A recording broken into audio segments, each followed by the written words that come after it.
आपल्या शेतीतल्या गायी कमी झाल्या, जनावरं कमी झाले आणि त्यातनं शेतीमध्ये ज्या नैसर्गिक गोष्टी जात होत्या त्या गोष्टी आता हळूहळू आपल्या जायला लागल्या. सगळं आपण रासायनिक वापरायला लागलो आणि म्हणून पुन्हा एकदा नैसर्गिक शेतीकडे जाण्याकरता त्या ठिकाणी आपला प्रयत्न आहे की पशुसंवर्धन दुग्ध व्यवसाय विकास विभागाच्या माध्यमातून मोठ्या प्रमाणात योजना आणून आपल्या देशी गायींचं संवर्धन झालं पाहिजे. आणि देशी गायींच्या माध्यमातून आज इतके चांगले प्रयोग झाले आहेत. आज जीवामृत असेल किंवा इतर पद्धती असतील की ज्यामुळे अतिशय कमी खर्चामध्ये गोमूत्र असेल, शेण असेल, गूळ असेल, हळद असेल, अनेक गोष्टी त्याचं मिश्रण करून आणि त्या ठिकाणी ज्या प्रकारे आमच्या शेतीमध्ये आज त्यांनी उत्पादकता वाढते, ती कमी होत नाही आहे, असे वेगवेगळे प्रयोग हे आपल्याला करावे लागतील. आणि त्यातनं आपल्या जमिनीची जी उर्वरा क्षमता आहे, जी उत्पादन क्षमता आहे, ही क्षमता देखील त्या ठिकाणी आपल्याला पुन्हा एकदा परत आणावी लागेल, ती वाढवावी लागेल. या सगळ्या गोष्टी येत्या काळामध्ये करण्याचा आपला प्रयत्न आहे. आणि म्हणून गुंतवणुकीच्या मॉडेलकडे आपण सगळे लोक या ठिकाणी जाण्याचा प्रयत्न करतो. खरं म्हणजे मी कधी फार सांगत नाही, पण मीही शेतकऱ्याचाच मुलगा आहे. माझ्या घरी वडिलोपार्जित शेती आहे. माझे वडील स्वतः शेतकरी होते. आजही माझी शेती माझ्या गावामध्ये आहे. कोणी जाऊन पाहिलं तर माझ्या शेतीमध्ये आजही त्या ठिकाणी धानाची शेती होते. आणि जवळपास वयाच्या 25व्या वर्षापर्यंत वर्षातले 3 महिने गावी असायचो. वर्षातले 3 महिने मी गावी असायचो. माझ्या गावातले मित्र अजूनही आहेत. आणि घरी शेती होती, घरी आमराई होती, घरी ऊस होता. आमच्याकडे कारखाने वगैरे काही नव्हते मामा, त्यामुळे आम्ही ते कढईमध्ये त्या ठिकाणी गुळ तयार करायचो त्याच्यातनं. त्यामुळे गुऱ्हाळ होतं आमच्याकडचं. त्या गुऱ्हाळामध्ये ते गुळ तयार करायचं, त्याची राब काढायची, ती राब नंतर मटकीमध्ये ठेवायची, मग ती राब खायची. हे सगळं लहानपणापासून बघितलेलं आहे. आमच्याकडे बगीचा होता, बगीच्यामध्ये सर्व प्रकारचे भाज्या आम्ही त्या ठिकाणी तयार करायचो. त्यामुळे शेतामध्ये गेलेलो आहे, शेती बघितलेली आहे.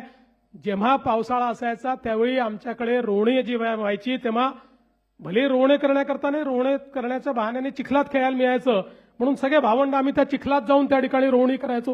हे सगळं केलेलं आहे. त्यामुळे एखाद्या रूममध्ये बसून निर्णय घेणारा मी नाही आहे. हे सगळं जवळून बघितलेलं आहे. शेती मातीशी संबंध आमचाही आहे. फक्त आम्ही कधी फार ते सांगत फिरत नाही की बाबा आमचा खूप संबंध आहे. त्यामुळे अनेक वेळा लोकांना असं वाटतं की शहरातनं निवडून येतं त्यांना काही समजतं का नाही समजत. महत्वाचं एवढंच आहे की जोपर्यंत शेतीची अर्थव्यवस्था ही आपण योग्य करणार नाही, जोपर्यंत त्या अर्थव्यवस्थेमध्ये आमूलाग्र बदल आपण घडवणार नाही, जोपर्यंत केवळ शेती नाही तर शेतीच्या नंतर त्याचं प्रोसेसिंग आहे, त्याला योग्य मार्केट मिळवून देणं आहे, त्याचं ब्रँडिंग आहे, या गोष्टी जोपर्यंत आपण करत नाही. आणि म्हणूनच मागच्या काळामध्ये मुख्यमंत्री असताना मी त्या ठिकाणी 2 योजना सुरू केल्या. पहिली नानाजी देशमुख कृषी समृद्धी योजना, वर्ल्ड बँकेकडनं आज ती योजना चाललेली आहे 5,000 कोटी रुपयाची, की ज्या योजनेमध्ये आज जलसंधारणापासून तर व्हॅल्यू चेनपर्यंत सगळ्या गोष्टी विदर्भ आणि मराठवाड्याच्या या जिल्ह्यांमध्ये चाललेल्या आहेत, काही उत्तर महाराष्ट्रातल्या जिल्ह्यात चालले आहेत.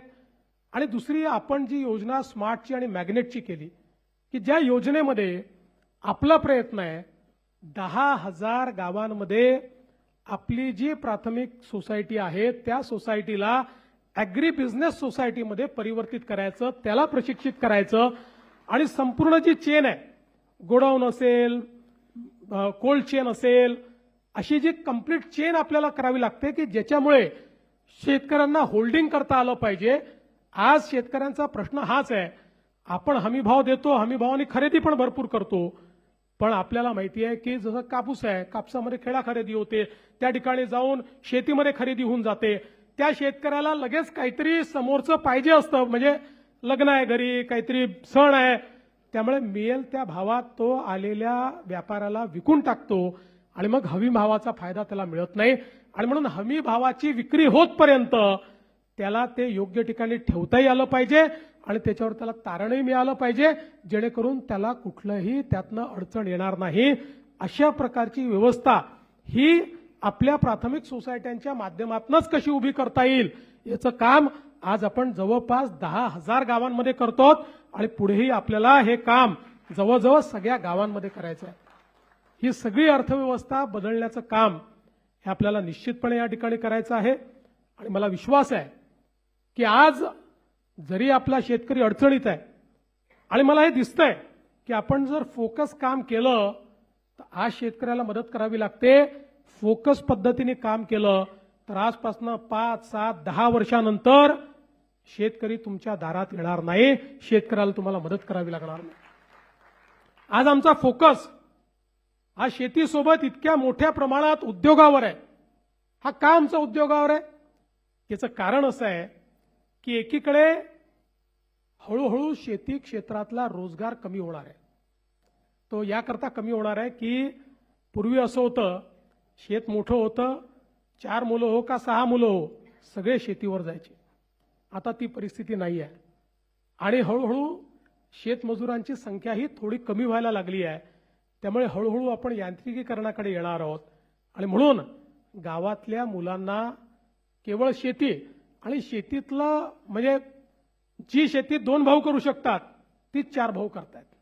त्यामुळे उरलेल्या 2 भावांचे जे श्रम आहेत त्याला पैसे मिळत नाही आहेत आणि म्हणून त्याला उद्योगाची जर जोड दिली तर उद्योगाच्या माध्यमातून समजा 2 भाऊ उद्योगात गेले आणि 2 भाऊ शेतीत राहिले तर तिथलं अर्थकारण जे आहे ते पूर्णपणे बदलेल.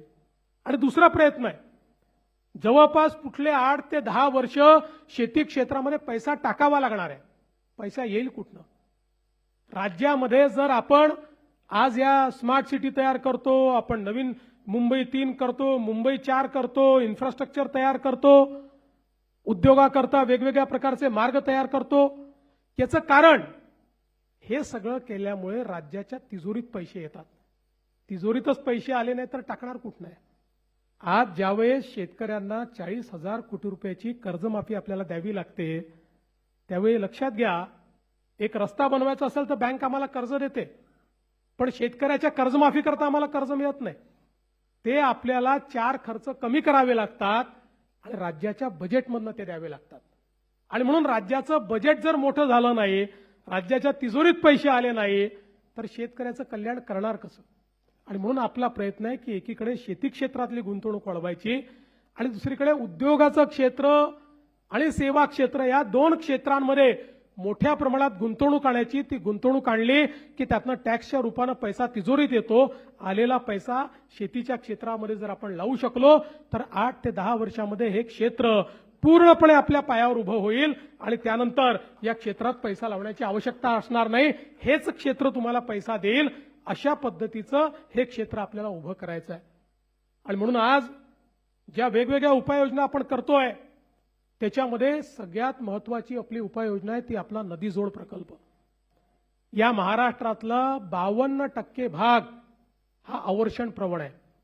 52% भागामध्ये आपल्याला पाहिजे त्या प्रमाणात पाऊस होत नाही. केवळ 48% भागामध्ये होतो. त्या 52% भागामध्ये जिथे कधी ना कधी दुष्काळ पडत असतो. आता या वर्षीचं अल निनोचं संकट आहे, या संकटाचा सामना आपल्याला करावा लागेल. आणि म्हणून एकीकडे 52% भाग अवर्षण प्रवण आहे आणि दुसरीकडे तो विदर्भाचा भाग असो का कोकणाचा भाग असो, या ठिकाणी 200 TMC पाणी हे समुद्रात वाहून चाललेलं आहे. त्या पाण्याचा उपयोग होत नाही. आणि म्हणून आपण हा निर्णय केला की आपल्याला हे वाहून जाणारं जे पाणी आहे हे आता तुटीच्या खोऱ्यामध्ये आणलं पाहिजे. आपलं गोदावरीचं जे खोरं आहे, ज्या खोऱ्यावर जवळपास 50% महाराष्ट्रातली शेती आणि महाराष्ट्रातलं पाणी अवलंबून आहे, ते तुटीचं खोरं आहे. तापीचं खोरं जे उत्तर महाराष्ट्रातलं आहे ते आपलं तुटीचं खोरं आहे. या खोऱ्यांमध्ये हे पाणी आलं पाहिजे. आणि म्हणून आपण ज्या योजना तयार केल्या, वैनगंगा नळगंगा सारखी योजना, की ज्या योजनेमध्ये 450 किलोमीटरची नवीन नदीच आपण तयार करतो. ज्यामध्ये समुद्रात वाहून जाणारं 70-80 टीएमसी पाणी हे आपण भंडाऱ्याच्या खालून त्या ठिकाणी उसळणार आणि ते पाणी बुलढाण्यापर्यंत आपण आणणार आणि याच्यामध्ये जवळपास 24 नवीन धरणं आणि 16 जुन्या धरणांची उंची वाढवणं अशा पद्धतीनं 40 वॉटर स्ट्रक्चर तयार होतील. विदर्भामध्ये एकही जिल्हा एकही तालुका दुष्काळात कधीच राहणार नाही अशा पद्धतीचं हे काम आपण करतोय. हे आता अंतिम टप्प्यात आलंय. ईश्वराचा आशीर्वाद असला तर याच वर्षी हे काम तयार करू. दुसरं, दरवर्षी सातारा सांगलीला पावसामुळे त्या ठिकाणी पूर येतो आणि इतकं पुराचं पाणी म्हणजे महाराष्ट्र, कर्नाटक, आंध्र सगळ्यांच्या हिश्श्याचं पाणी गेल्यानंतरही 200 टीएमसी पाणी हे वाहून जातं आणि ते आपल्याकडे पुरात येतं आणि दरवर्षीचा पूर आहे. याच्यावर आपण योजना तयार केली आणि आता वळण बंधाराच्या माध्यमातून हे पाणी पश्चिम महाराष्ट्रातले जे दुष्काळी तालुके आहेत तिथे आणि उजनीमध्ये आणून ते मराठवाड्यामध्ये नेण्याचं काम आपण त्या ठिकाणी करतो. तिसरं, आपलं जवळपास उल्हास खोऱ्यातलं जवळपास 250 टीएमसी पाणी हे सगळं समुद्रात वाहून जातं. आपल्याला ईश्वराने सह्याद्री दिलाय, पश्चिमी घाट दिलेला आहे. या पश्चिमी घाटातनं ज्या नद्या आहेत, पश्चिमेला वाहणाऱ्या नद्या आहेत, या नद्यांचं पाणी आपल्याला मिळत नाही, ते थेट समुद्रात जातं. हे सगळं समुद्रात जाणारं पाणी उचलायचं आणि उचलून वेगवेगळ्या स्ट्रक्चरच्या माध्यमातून ते गोदावरीच्या खोऱ्यात आणायचं, काही तापीच्या खोऱ्यामध्ये आणायचं आणि त्या माध्यमातून उत्तर महाराष्ट्र आणि मराठवाडा हा पूर्णपणे दुष्काळमुक्त करायचा. अशा पद्धतीचं काम आपण हातामध्ये घेतलं. लोकांना वाटायचं, मी ज्यावेळेस 2014-15 साली म्हणायचो की हे केवळ भाषणात आहे, हे होऊ शकत नाही, पण मी जीवनात हे शिकलो आहे की स्वप्न पाहायचे आणि स्वप्न पूर्ण करायचे. केवळ स्वप्न पाहून चालत नाही. ज्यावेळेस समृद्धी महामार्गाचं स्वप्न बघितलं त्यावेळेसही लोकांनी वेड्यात काढलं होतं. होणार कसं, पैसा येणार कुठनं. आज एक समृद्धी महामार्ग नाही, असे अनेक मार्ग आपण तयार करतो. आज आपण जवळपास या महाराष्ट्रामध्ये जी कामं सुरू आहेत ती 6 लाख कोटीची आहेत आणि जी सुरू करणार आहोत ती अजून 6 लाख कोटीची आहेत. आता या ज्या लिंक्स आहेत या सगळ्या लिंक्स मिळून जवळपास 2.5 लाख कोटी रुपये त्याकरता लागणार आहेत. लोक विचारतात येतील कुठनं, मी म्हटलं बघत राहा, येतील.